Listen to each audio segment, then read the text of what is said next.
Chapter 3. Joe. Joe had curly hair, but he didn't know how much hair he had.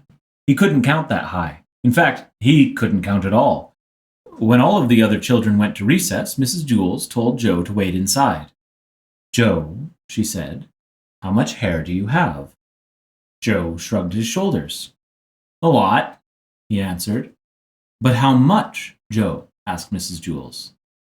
"Enough to cover my head," Joe answered. "Joe, you are going to have to learn how to count," said Mrs. Jules. "But, Mrs. Jules, I already know how to count," said Joe. "Let me go to recess." "First count to 10, said Mrs. Jules. Joe counted to 10.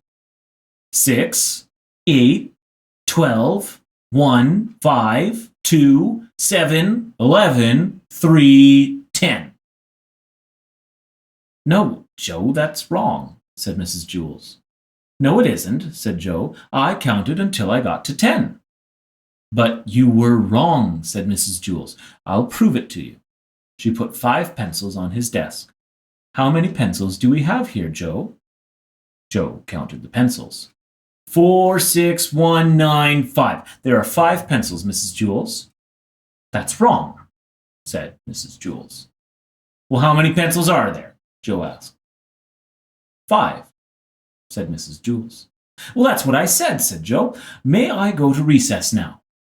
"No," said Mrs. Jules. "You got the right answer, but you counted the wrong way. You were just lucky." She set 8 potatoes on his desk. "How many potatoes, Joe?" Joe counted the potatoes. 7, 5, 3, 1, 2, 4, 6, 8. "There are 8 potatoes, Mrs. Jules." "No, there are 8, said Mrs. Jules. "But that's what I said Joe. "May I go to recess now?" "No, you got the right answer, but you counted the wrong way again." She put 3 books on his desk. "Count the books, Joe." Joe counted the books. 1,000, 1,000,000, 3. 3, Mrs. Jules. "Correct," said Mrs. Jules.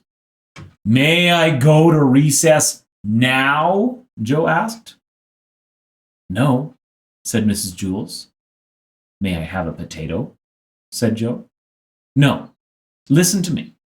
1, 2, 3, 4, 5, 6, 7, 8, 9, 10, said Mrs. Jules. "Now you say it." 1, 2, 3, 4, 5, 6, 7, 8, 9, 10, said Joe.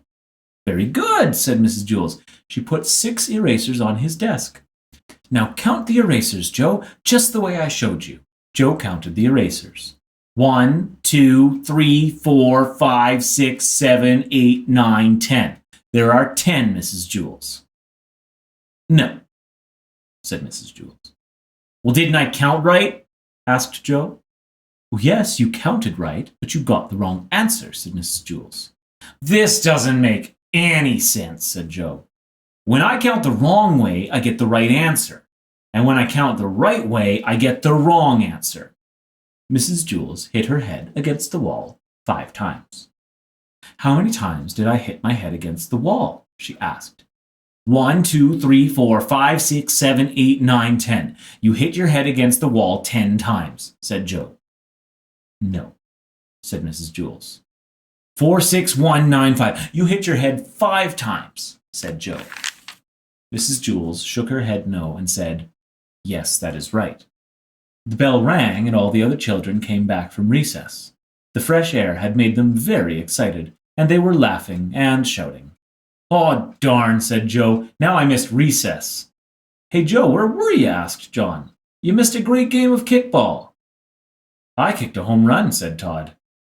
"What was wrong with you, Joe?" asked Joy. "Nothing," said Joe. "Mrs. Jules was just trying to teach me how to count." Joy laughed. "You mean you don't know how to count?" "Counting is easy," said Mauricia. Now, said Mrs. Jules.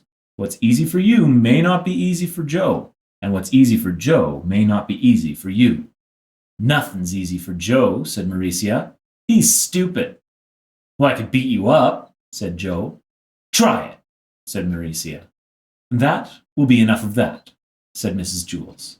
She wrote Mauricia's name on the blackboard under the word discipline. Joe put his head on his desk between the 8 potatoes and the 6 erasers. Don't feel bad, Joe, said Mrs. Jules.